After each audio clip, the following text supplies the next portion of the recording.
গণতন্ত্রের মানুষকন্যা শেখ হাসিনার কারামুক্তি দিবস আজ। গণতন্ত্রের মানুষকন্যা আওয়ামী লীগ সভাপতি ও মাননীয় প্রধানমন্ত্রী শেখ হাসিনার কারামুক্তি দিবস আজ।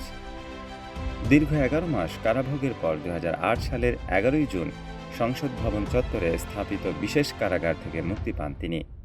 সেনা সমর্থিত ১/১১ তত্ত্বাবধায়ক সরকারের সময় ২০০৭ সালের ১৬ জুলাই গ্রেফতার হয়েছিলেন বর্তমান প্রধানমন্ত্রী শেখ হাসিনা। কারাগারে থাকা অবস্থায় শেখ হাসিনা অসুস্থ হয়ে পড়লে বিদেশে চিকিৎসার জন্য তাকে মুক্তি দেওয়ার দাবি ওঠে বিভিন্ন মহল থেকে।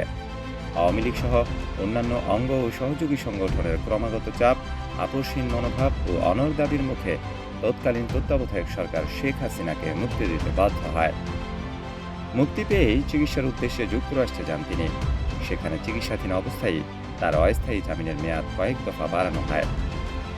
২০০৮ সালের ৬ নভেম্বর দেশে ফিরলে স্থায়ী জামিন দেওয়া হয় তাকে। একই বছর ২৯ ডিসেম্বর অনুষ্ঠিত জাতীয় সংসদ নির্বাচনে আওয়ামী লীগ বিপুল সংখ্যাগরিষ্ঠতা দিয়ে জয়লাভ করে। ২০০৯ সালের ৬ জানুয়ারি আওয়ামী লীগের নেতৃত্বে গঠিত হয় মহাজোট সরকার। সর্বশেষ দ্বাদশ জাতীয় সংসদ নির্বাচনে নিরঙ্কুশ বিজয় অর্জনের মধ্য দিয়ে টানা চতুর্থ মেয়াদে প্রধানমন্ত্রীর দায়িত্ব পেয়েছেন বঙ্গবন্ধু কন্যা শেখ হাসিনা।